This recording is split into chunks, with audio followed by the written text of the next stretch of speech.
What really happened on that fateful evening in Memphis? Was it truly the act of one man, or something far more sinister?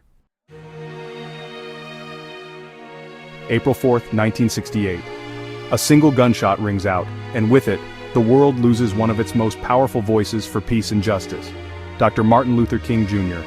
The official story names James Earl Ray as the lone gunman, a small-time criminal with a racist past and a high-powered rifle. But over 5 decades later, many still question whether Ray acted alone, or if he acted at all. Why would a man who spent years leading a non-violent revolution be silenced with such violence? And why have so many pieces of this puzzle remained hidden or ignored? Martin Luther King Jr. was in Memphis to support striking sanitation workers. He had given his famous "I've been to the mountaintop" speech the night before. A speech in which he seemed to sense the end was near. He spoke of longevity, threats, and the promised land. Less than 24 hours later, he was dead on the balcony of the Lorraine Motel. James Earl Ray was captured 2 months later at London's Heathrow Airport. He confessed to the killing, but quickly recanted. From his prison cell, Ray insisted he was set up. He claimed he was merely a pawn in a plot far beyond his understanding. But if he didn't pull the trigger, then who did? The official investigation closed quickly. Authorities were eager for resolution, and Ray's guilty plea wrapped the case in a neat package. But cracks in that story began to appear. There was no clear motive. Ray had no history of political extremism, and no resources to orchestrate an international escape on his own. His fingerprints were on the rifle, but questions remained about when and how they got there. In 1999, decades after the murder, something extraordinary happened.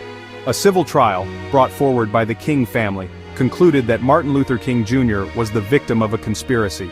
Not just a random act of hatred, but a coordinated effort involving local, state, and federal agencies.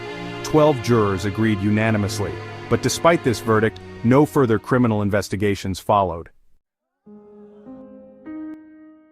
So what was covered up, and why?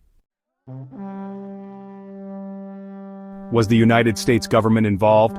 FBI documents reveal years of surveillance, harassment, and attempts to undermine King's credibility.